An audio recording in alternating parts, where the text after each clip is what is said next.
And we are live once again on Friday, the CrossPolitic Countdown, this time breaking down another sports edition because, Justin, Andrew Southwick with you, Justin Chartier with you.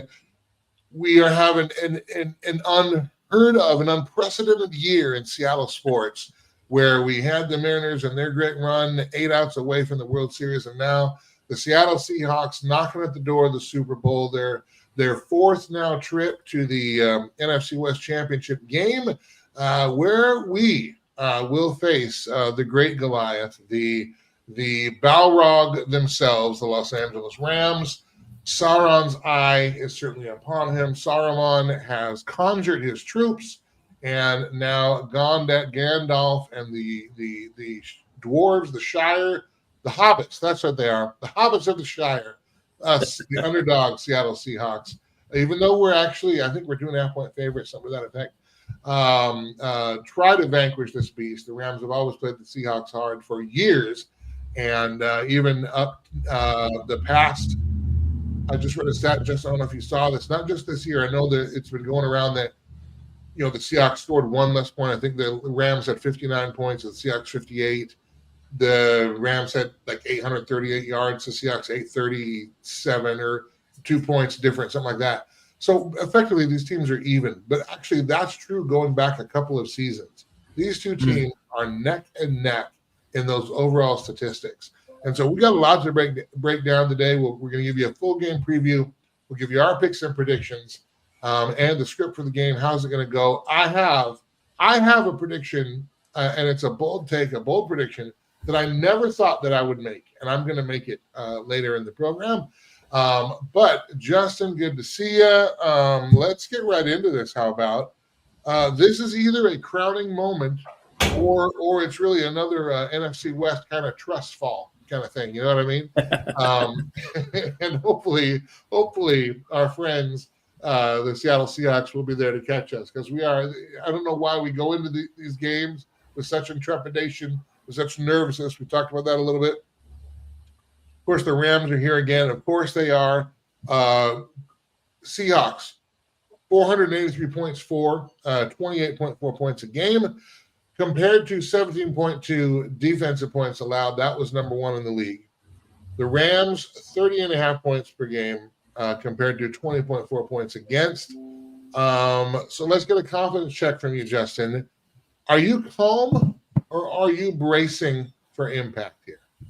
I mean, we talked about this a few times. It does not seem to matter the odds. It doesn't matter the spread. It doesn't matter. Momentum doesn't seem to play a big factor when it comes to being a Seattle sports fan.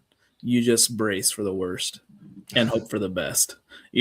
There's conversations that I've had this week with guys that I know, love the Seahawks and love watching every week, and they are just, chomping on their nails waiting for Sunday, because it does not seem to matter. It is always nerve-wracking. You get this close to the Super Bowl, and it is you're just waiting for impending disaster. And it doesn't help that, Zach Charbonnet, the second of the two-headed monster in the backfield for the Seahawks, goes down with the ACL. And, I fully trust in Ken Walker, but when the Seahawks, beat the Rams in Seattle, Charbonnet played a big role in that. So it's hard to see him go down. Well, hopefully, if there's another randomly weird 2-point conversion that goes off the helmet of a defender, that another one of our players would be willing to walk over and pick up the ball. That would be really helpful in this game. Let me ask you this right off the top. What's your number one Seahawks must show up? Not the Seahawks win if, but you mentioned Charbonnet going down. We also have left tackle, Charles Cross. There's, he's been on the list. Sam Darnold, of course, limited, but we understand that's oblique, and last week it ended up being a non-factor. The injury list for Seattle looked a lot longer, though, or at least the injury report looked a lot longer than did the Rams. So who's got to show up here for the Seahawks to get this done, do you think, in light of our injury concerns? Yeah, I think for me, it always is going to start on the defensive side of the ball for the Seahawks. We could talk ad nauseum about Sam Darnold, which we have done. We can talk about how the offensive line has improved and made things a lot easier for him. The emergence of JSN this year. Again, Kenneth Walker last week against the Niners going off despite Charbonnet's injury. All those things are great, but if the defense does not make Matt Stafford uncomfortable, it is going to be a difficult game. I don't know how many 16-point deficits that we can erase against this Rams team, but I will tell you now, the Seahawks defense cannot give up more than 400 yards of offense again. They cannot do that. That is that is, I believe, one of the pieces of motivation. That was an aberration. I have to believe this dark side defense is too lights out to allow that to happen again. That was a weird aberration. I'd be surprised if it happens again. However, I think you're right. If we have to, we can't get ourselves in a hole too early, or at all, but certainly not really early on, because then we are asking Sam Darnold, we're putting the ball in his hands, we're trying to push the ball down the field. There is, though, the Rams have regressed defensively, specifically since that Seattle win against the Rams. And in fact, Matt Stafford has more interceptions since that game than Sam Darnold. Matt Stafford has more turnover-worthy throws than Sam Darnold since that game. The defense has clearly given up more points. Their defense has. In fact, in four of the games that the Rams played, I'm going to make sure I get this stat right. In 4 of the games they played, where to go? And I lost it. It was a really good one, but it just should tell you the Rams are not as consistent a juggernaut as they were before that game. That game did something to both teams. And I would wonder if maybe that game was part of the catalyst for Seattle's defense and really coming on this back half of the season to where the Rams have a little bit of shakiness. They barely scratched past Carolina.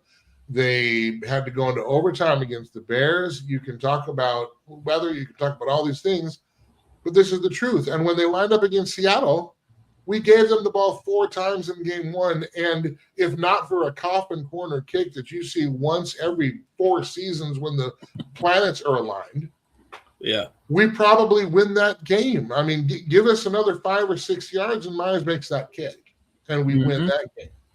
Then we have our shootout, and yes, balls bounced our way, but such is life, such is football. The Seahawks also, in the regular season, defeated more playoff teams, this year playoff teams, than did the Rams. I think the Seahawks, first of all, are the best team in football, and I think they are better than even we as fans give them credit for. Wouldn't you think? I do. I mean, I agree. They are top down the best team left in the field. There is, I don't know. There's not any. I want to say hey to Waylon K3D. We the dark side boy. Rams are dead. Waylon K3D. Thank you for that comment. Ronaldo or Messi? What Huzzy RMNZ comment from YouTube. Thanks for checking us out there on our YouTube page, both of you, and for your comments there. Yeah, I'm not going to say the Rams are dead. I want to be careful because weird things happen, especially in Rams games with Seattle. Let me knock this stat at you here real quick. Let me find where I put this here. Seattle, our point, or going back to point differential, the Rams gave up 346 points this year total against 518 that they scored. That means they do give you chances if you can take advantage of them. The Seahawks offense at 28.9 points. We seem to think that our offense had sputtered through the back half. And yeah, we didn't have as many explosive plays, but to average 28.9 points, you still have to be scoring. The Seahawks have the most blowout wins of any team in the NFL this year. And if we run this table and we win this game on Sunday night, and we get into the Super Bowl, and we'll talk about the AFC briefly for a moment, but we get into the Super Bowl, and we have a rematch between Denver or New England, that's what it's going to be. Likely New England. That's because of Bo Nix being out. So we get to go and hopefully get some vengeance and revenge against New England again if we win this game. Not looking past it, but this is going to be a really special season because again we lose our home opener against San Francisco. We had multiple chances to win. We lose on a fluke.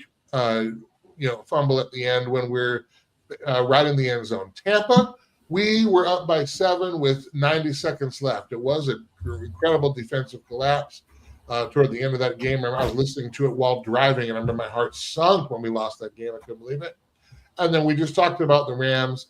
We gave the ball to them 4 times, and we still had a chance to win. We lost the turnover differential in both Rams games by 3. Meaning they were +3, we were -3 in turnovers. And we still split the series and arguably could have won that game. This is a special season. The national media is not giving the Seahawks any credit. And as a Seahawks fan, still worried about this game. And I get the Rams are scary, but we're just a better team. Our point differential was +191. That's our highest in team history. Rams was +172. Again, these are the 2 toughest teams in the league. For my money, this NFC Championship game is the Super Bowl. And I believe the winner of this game is going to be the Super Bowl champion. And I'm not looking past the Super Bowl itself, but these are the 2 best teams in the league. Seattle is the best team in the league. They have a chance to prove it. What do you think is the single strongest proof that Seattle is real? Is it our defense? Is it our scoring? Or is it maybe week-to-week consistency? Yeah. So for me, I'm going to choose option 4, I think. I like them.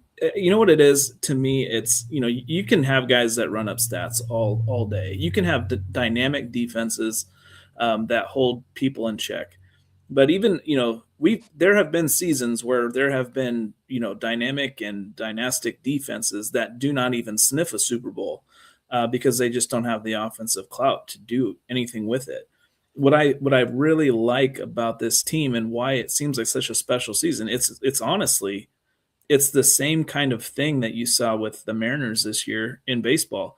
There is a culture factor here that is impossible to ignore. As you've watched the season unfold, you see the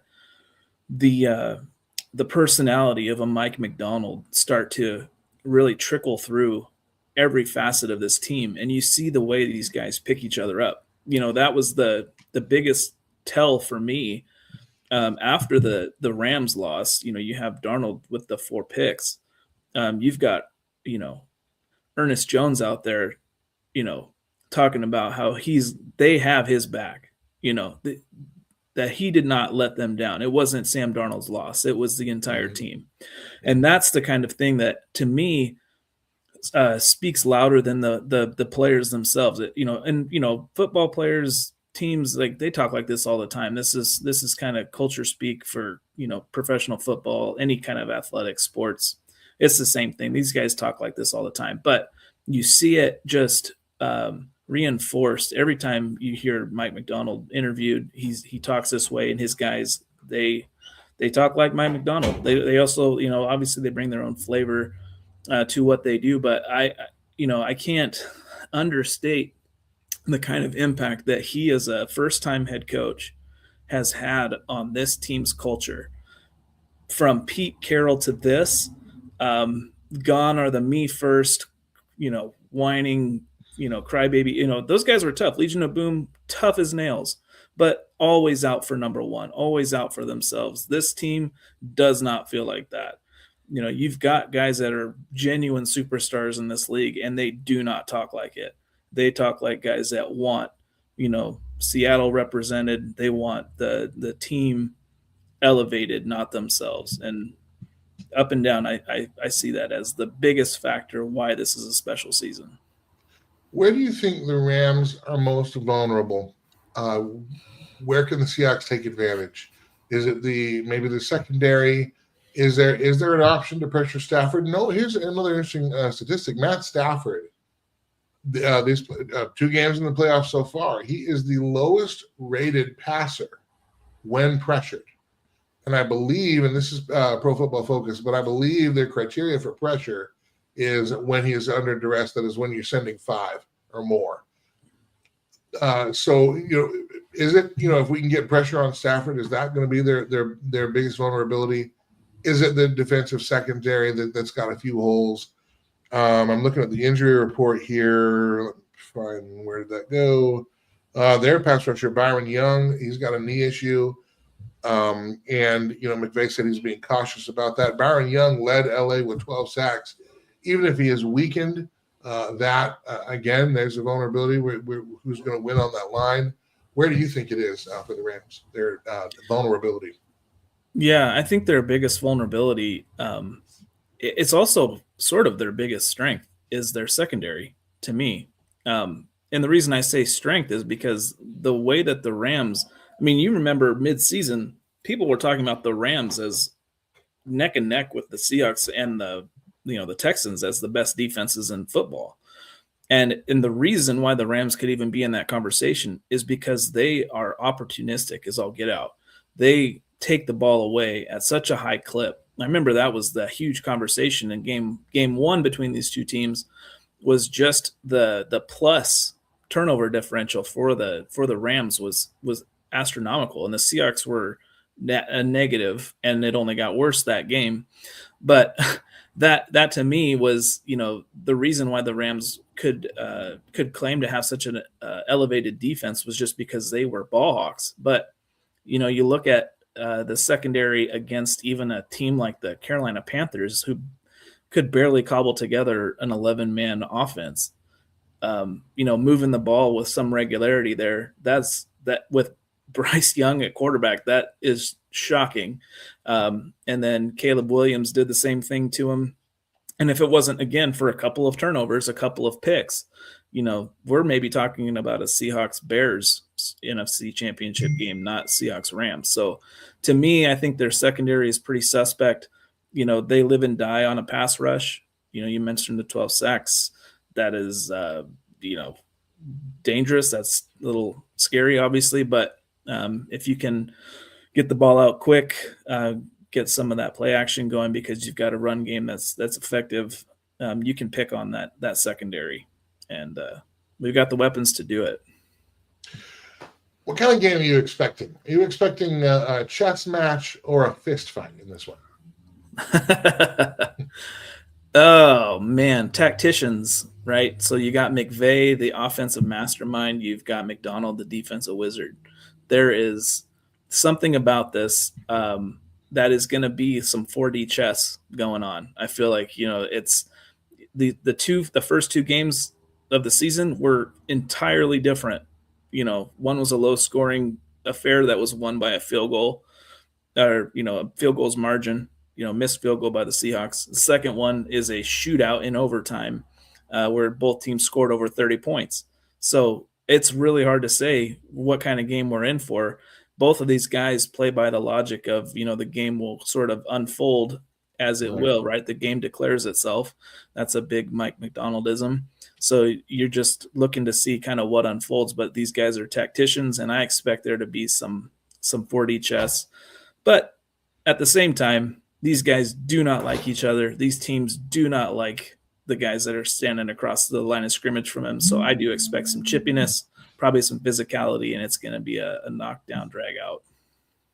Here's a time out real quick because I don't want to let this pass by. I'm going to bring this on the stage just from the Seahawks X page. Of course, John Schneider being named the PFWA Executive of the Year. And and we're waiting to see if he'll be the NFL Executive of the Year. I guess the odds-on favorites are that he is running away with that. I would also suggest, Mike McDonald being he has got to be now one of the top 3 for Coach of the Year. I don't know why Seattle's been overlooked in this so far with Schneider's early draft success. It's true. Towards the middle tail end of the Pete Carroll era, we didn't see as much draft success. You can kind of wonder why that might be. Maybe he meant for some of those draft selections to get playing time. But as we know, Pete Carroll preferred the veterans, particularly toward the end of his tenure here. But my goodness, the roster that John Schneider has constructed, the wizardry. I mean, you think with Geno Smith, not only did you get off the Geno Smith bus in time, just like Russell Wilson, but you parlayed that into Sam Darnold and a third-round pick, which is what you got in the Geno trade to Las Vegas. So, I mean, just masterful. And then I don't know of a pick in the last draft that he missed on. What in the 2025 draft? Where's the weak link in that? You know what I mean? Just incredible. Yeah. And not only that, not just from a production perspective, but a culture perspective. These players have to, they've got to work together. They've got to eat and breathe together, and they have to buy into Mike McDonald's system. And they certainly have. I don't know if you saw the video. I can't play it because of copyright stuff, but the video that the Seahawks put out that showed Mike McDonald in his first team meeting predicting the NFC Championship game being played in Seattle in mid-30s weather, that kind of thing. Now, he thought it would be that season. I think he said 9 months, and it ends up being about 20. But nonetheless, we are right where he predicted them. He would lead the team, and he has done that. And John Schneider is absolutely responsible. This is his team construction from coach on down. And, congratulations to John Schneider. People were calling for his head a year and a half ago. Today, he is clearly noticed as one of the smartest football executive minds in the game right now, and he's starting to get some flowers for it. I don't know. Your thoughts on John Schneider's effect on the success of the Seattle Seahawks? Yeah, can you imagine an alternate reality where the Seahawks opt to keep a Pete Carroll over a John Schneider? I mean, that's the difference between 14-3 Seahawks and a 2-win Oakland Raiders. I mean, and if you think I'm overstating it, Pete Carroll took with him Geno Smith, right? He took with him the guy that he fought for as his guy, and he got blasted and is out of a job. Like, to me, the alternate reality where there is no John Schneider at the head of this Seahawks organization is a world I don't want to even consider. The fact that we have a guy who, drafts a Gray Zabel to anchor your, interior line, Nicky Manwari, who, if not for, playing a position that may not get as much hype as some of the others on defense, should be a consideration for Defensive Rookie of the Year. You've got those things. You've got the Darnold signing. You've got the Rashid Shaheed trade midseason, which, again, the Seahawks don't win game 2 against the Rams without that punt return. And again, maybe the divisional round looks a little bit differently if he does not take the first kickoff 95 yards to the house. So, you got to look at that. You got to look at the Leonard Williams signing, the Lawrence signing. These guys are, that is direct from John Schneider. And that is, the fact that, it should be the least surprising thing in the world that the top executive goes to him.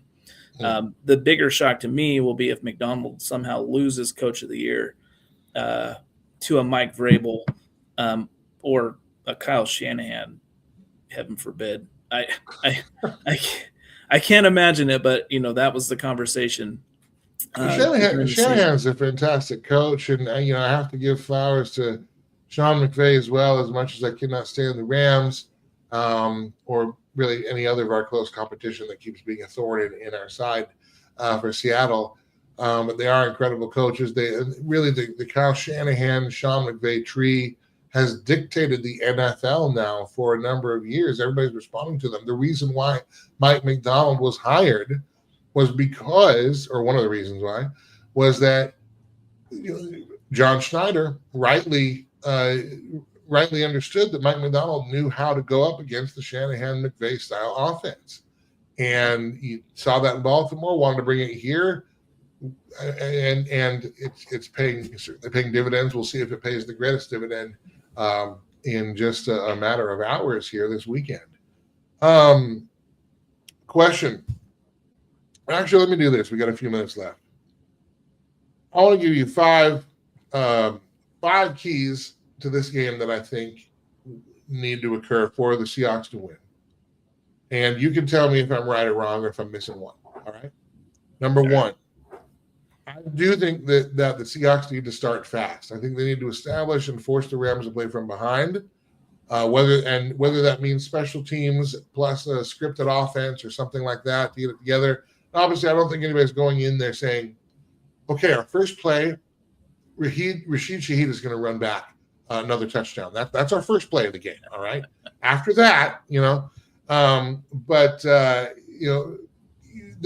interesting because the Rams have a choice now with Shaheed. Most teams put two receivers back to receive kicks. We just put Shaheed back there, like kick it to him. Mm-hmm. And part of that, I think, is a little bit of that 40 chess you were talking about, because now that gives teams a choice. You can kick it to him, and if your special teams are lacking, which we know the Rams are, then you run the risk of, well, first of all, a fantastic return or a touchdown. You can try to, squib it and get the ball in the landing zone and hope you can get the Seahawks buried back around the 10 or 15-yard line. But if you're short, of course, they're going to get the ball in the 40, they being the Seahawks. And again, you run the risk of Shaheed getting the ball and sneaking through your kick defense. Or you just kick it overhead to the end zone and give it to him, at the 35 or whatever, and just let him and just do that all game long, which is still really good field position. So it puts them in a conundrum. So first, what do you think?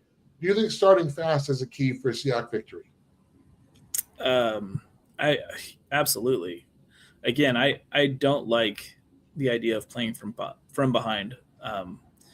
Just Darnold, as good of a comeback as that was, we know he's prone to the mistake and prone to those opportunistic picks. So staying away from having to play from behind, not being able to utilize your run game, which is a staple of this offense, or your play action, those kind of things would be devastating to the Seahawks team, especially when you got Matt Stafford out there who has the capability of just playing keep away for if they get ahead. So absolutely, I think playing from ahead, getting a fast start is necessary. And you think about some of those wasted drives, towards the end of the season, first and goal on the 1 yard line, don't come away with any points.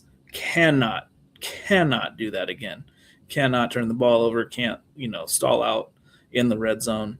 We need to punch the ball into the end zone first drive. As an aside, that's an area where Zach Charbonnet will be missed, first and goal on the 1 yard line. However, for some reason, Seattle is allergic, and I think just the team itself, perhaps the city, maybe all of King County, allergic to running the ball on first and goal on the 1 yard line. We cannot do that. We must try dropping back and throwing the ball first before we will try to run the ball. I don't know why we do that. Anyway. We'll just do the AJ Barner tush push 4 times. Give it. Let's go barnyard. They know it's coming. Go ahead and do it. Whatever. We get 4 chances when it's first and goal. So just inch your way there. Eventually, you'll fall into the end zone. Okay, number 2. I think winning early downs is key, and I think this is key not only for Seattle to keep on schedule, but also winning the early downs, particularly on defense. Forcing the Rams into those passing situations where we can put Matt Stafford under pressure. I think the vulnerability that the defense can exploit and make some good hay is finding a way to really pressure Matt Stafford. I don't think we've sacked him this season. I don't think we've gotten home yet.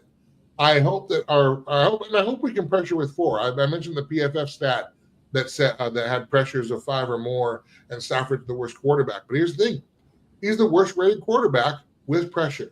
So let's put them in those situations Let's get, if we're going to do a pressure with our foreman in front, that's fine. That is one thing Nick Eamon-Murray enables us to do. And Sean McVay even said it in a press conference that Nick Eamon-Murray is so versatile because the Seahawks can play any number of base defenses, and they can bring their nickel out, but they can do dime things in nickel. They can do 4-3 things in nickel. So I mean, they're just because of the versatility of Nick Eamon-Murray, and if you notice against San Francisco, I don't think it was the last game, but the last game of the season, they didn't even really disguise their defense. You didn't see a whole lot of motion, they just went out there, stood on the field, and said, go ahead and come on. And the 49ers had no answer, and certainly not in the championship. So anyway, how about it? Winning early downs, particularly on the defensive side. Does that matter, or am I nitpicking? I mean, it matters immensely. With a tactician like McVay, with a quarterback like Stafford, you have to put them in down and distance, when it comes to second, third down.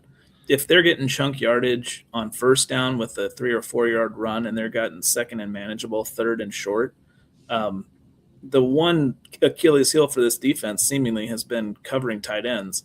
And the Rams have a bevy of those.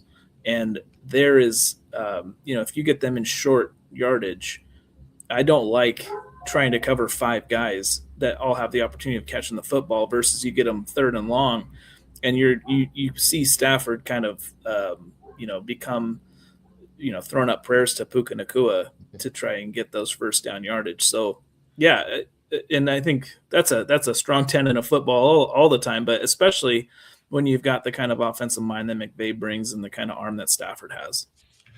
Now, this is a little bit less of a threat for Matt Stafford because he's not as mobile a quarterback as he used to be. But I think still with their running game, we did see them put up some good numbers on the ground in the first halves of the regular season games.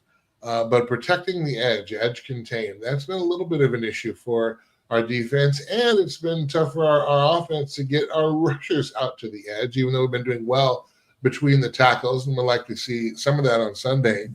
But protecting the edge from a defensive side and being able to utilize it on the offensive side for Seattle, how important are the edges in terms of being able to establish dominance this weekend? Yeah, I think, trying to stop Kyren Williams, that's a big ask for that defensive front. You got Williams and Murphy in the middle, so I like our interior defensive line. But yeah, the edges have been suspect. But I think it's an even bigger importance for the Seahawks offense to get that edge in their run game, because again, you don't have the tank back there. You don't have Charbonnet busting it up the middle, and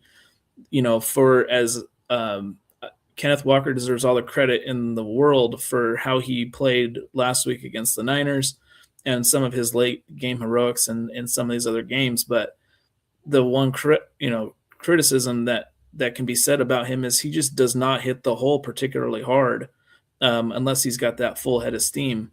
So, stretching it out, getting into the outside, allowing him to kind of get things going, or putting in those added wrinkles of those fly sweeps with Shaheed, getting ourselves out on the perimeter.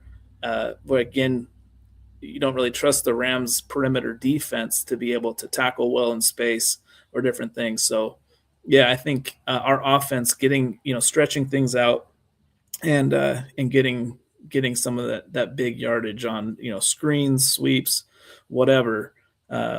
Just stay away from the pitch, please. If I never see another pitch, especially a pitch out of shotgun when you need short yardage, like 3rd and 1, so that you have to run 7 yards before you even get to the line of scrimmage. I mean, just please no, just go forward. All right, I'm going to give the last two together.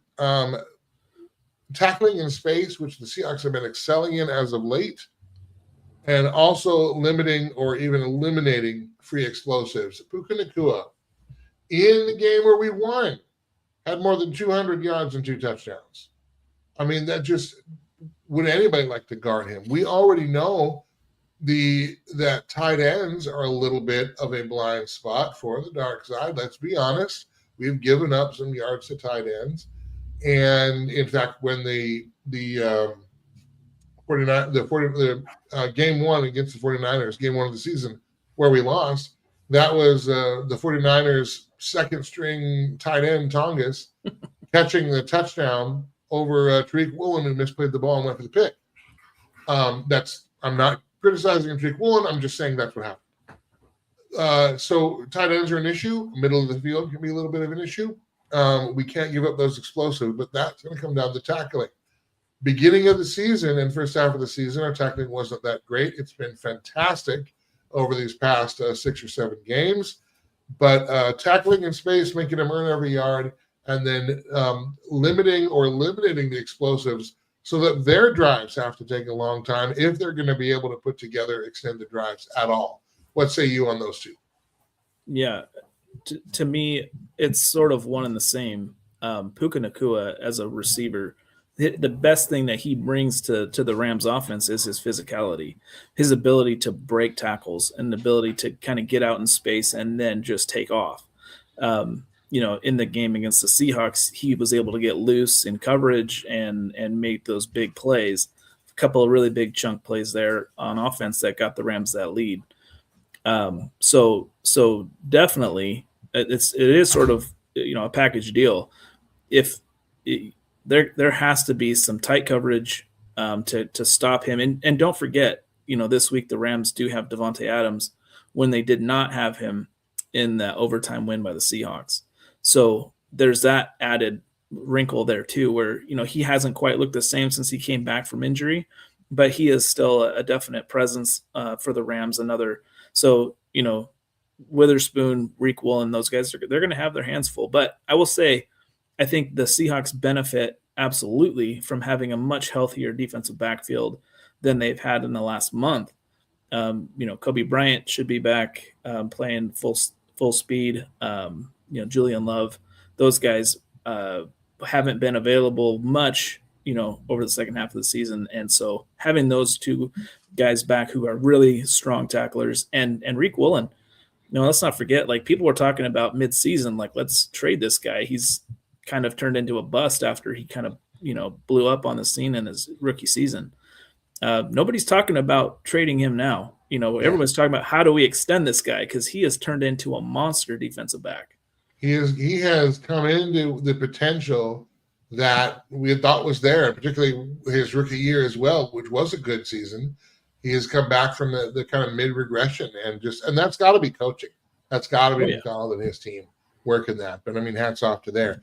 All right, let's get the score and script, and we'll wrap up here. We'll get some bold predictions. First, I want to ask you, what are you more afraid of, Justin? Are you more afraid of the LA Rams and their high-powered offense doing their thing and getting us again, gashing us and running up the score, 30 points, 35 points? Are you more afraid of the Rams offense, or are you more afraid of self-inflicted wounds committed by the Seahawks in terms of the difference in the game?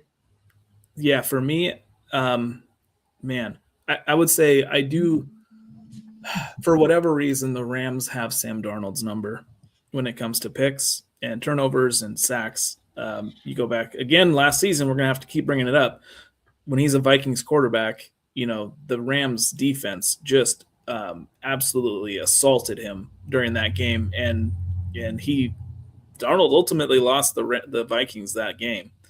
But don't you think it was a little bit their offensive line, though? Minnesota's offensive line has been atrocious for the past couple of seasons, and it's as if he was just standing behind a couple of brooms and a hefty bag and hoping, and and they put a banana peel in at left guard. Maybe somebody will slip on that. I don't know, but he was at a disadvantage. I'm not excusing poor quarterback play or whatever it is, but that he was at an incredible disadvantage in Minnesota with the offensive line, which should be, again, to his credit that they won 14 games in spite of that. But anyway, keep going. I agree with that. Line obviously plays a huge factor there, but it just seems to me, and the 2 games against the Rams this year, 6 picks or 6 turnovers, you've got to be on the lookout for those turnovers and got to protect the football. Yeah. And there's been different, two different Sam Darnolds. There was the early Sam Darnold where he had the happy feet and he was pretty much just allergic to taking a sack, even if it called for it, and we'd throw the ball away into defenders' arms. And then there was the second half where it was just like, man, you don't have to take every sack. Maybe just like throw the ball away every once in a while. So, those two things are Sam Darnold playing a good game at quarterback, the kind of game he played last week against the 49ers, albeit sure you get handed a 7-point lead before you even take the field. Awesome. But at the same time, you got to be a really good, field general out there. But I am worried the most about the Rams getting uncorked and just going for 35, 40 points. That to me is the bigger worry because of how dynamic Stafford is and McVay as an offensive mind. Even against the dark side defense, which could be an NFL historic defense, depending on how the rest of the season unfolds here. Wow. I'm not saying disagree. I'm just saying like that is a compliment to the Rams offense, and unfortunately the mind of McVay, who I believe shares one of the 9 rings of power. As it were, he is a ring wraith, I'm telling you. Okay, how about this? Who's your quiet X factor? Who is going to make a difference in this game? You can take it Rams or Seahawks. That will matter in this game. I have one. It's my bold prediction. I'm going to wait. Let me hear what you think. You know what? I'm going to have you go first because I'm going to need a minute to mull because All right. I have ideas, but I don't know that they're quiet. For me, some of the X factors are going to be: does Darnold protect the football? Does JSN get loose against this defense finally and get some big yards and some touchdowns? So how do you go first? Last week I was correct that Rashid Shaheed would pull off a long distance score, and he didn't waste any time. He did it right away. So thank you, Mr. Shaheed, for doing that. This week I'm going to call that Tariq Woolen gets a critical interception at a junction point in this game, which means probably second half, third quarter. I think he takes a meaningful possession away from the Rams because I believe this will be a tight game. I'm not saying it's going to be low or high scoring. I think it's going to be close either way because, there is no tomorrow. It's the battle for Middle Earth has begun, particularly in the NFC West. But I think Tariq Woolen, the much maligned early in the season, the much maligned the past couple of years, the such rookie promise who has returned to form, he's actually going to be a difference maker that will change the tenor of the game, and it'll be an interception. Tariq Woolen, he's going to get his tonight. My gosh, it's in 2 days. I'm so excited. Can we play tonight, right? Please? Let's just do it. Right. Now. Isn't it Christmas yet? Come on. It should be. I think okay, so I'll tell you mine. So for me, defensive side of the ball has got to show up. And for me, I think it starts up front. The big cat, Leonard Williams. So here's my X factor. The Seahawks do get to Stafford early and often. I think that they have a game plan that's set up to get after the quarterback from the interior of the line. I think Byron Murphy plays a role in that. But my bold prediction, if you will, is that Leonard Williams, the big cat, War Daddy on the inside of that defensive line, is going to sack, force a fumble, and take it to the house. Leo, okay, he's gonna strip sack, fumble, and score. That is a big one. And if it happens, and you've been right before, you called it in the ALCS with the Mariners, and you called Eugenio Suarez's grand slam, and it certainly mattered. So you've been right before. I was right more recently, but who's counting? Just keep taking big swings, right? Because that's it. We're going for it. All right, let's get scores and we'll get out of here. What do you think the final score of the game is going to be, and who is going to Santa Clara? Yeah, I got to take the Seahawks in this game for all the nervousness and fear I feel as somebody who's been burned so many times. I have a the burn unit is named after me at the local hospital here.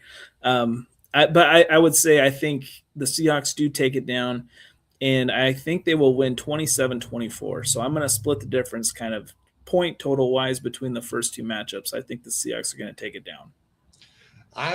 All right, 27-24 Seahawks. That's say you. I'm gonna say 31-24 Seahawks. I think the Seahawks are going to get over 30. I think they're going to have a defensive score, and that's going to help them do that. I do think that the Rams are going to get theirs. The Rams may even get one before the Seahawks do. But I think in the end, they will pull away just enough to put it away. And so I'm going to say 31-24 Seattle. And there you have it. That is just about it. Any last words before we start walking the green mile here and going to this championship game? Yeah, honestly, it should be noted just how we all knew this was the destiny, right? So when the Seahawks were coming in as the number one seed, that last weekend against the 49ers, everybody knew that the road to the Super Bowl was the road back through the NFC West again. And you think about the back-to-back nature of playing the 49ers twice in three weeks, and then playing the Rams after that epic overtime Thursday night game towards the end of the season. That is unheard of, I think. Yeah. I cannot remember a time when one division in one of the conferences absolutely dominated the sport. But that has been this year. The NFC West has been the biggest story that nobody is talking about in professional football. And I'm a little envious, a little bit jealous, and sort of angry about the fact that the 49ers are going to get a third place schedule next season, but we don't have to talk about that just yet. We'll get, that'll be for some good off-season banter, but we will get there soon. All right, Justin Chartree, I'm Andrew Southwick. Thanks to those of you who've been hanging out with us here on the CrossPolitic Countdown. Of course, this one, a special sports episode, supersized. Seattle Seahawks, LA Rams, NFC Championship preview. Thank you to those of you who have been leaving comments on our social media pages. We see you, we hear you, we thank you. Of course, be sure to check out CrossPolitic News. Go Hawks, says Ramen Bull Z. Not only do I agree with the sentiment, I also enjoy ramen, so hats off to you. Be sure to check out CrossPoliticNews.com, CrossPoliticNews.com. Lots of stuff there. And we are also looking to do these sports, our sports shows a little bit more. So if you like those, let us know. And again, you can reach out to us at CrossPoliticNews.com. Love to see you there. For now, it's time to get out of here. We got to get ready for this game. I've got to go through my pregame rituals, which is basically just crying in a closet for 45 minutes, preparing for the disappointment. But I don't want to go and feeling disappointed because I'm picking the Seahawks to win, but I am a Seattle fan and I got trauma issues. All right. I know we all do. All right. Justin, thanks for the time. Again, thanks to everybody for hanging out with us. We will see you next week. CrossPolitic Countdown. Take care. Go Hawks.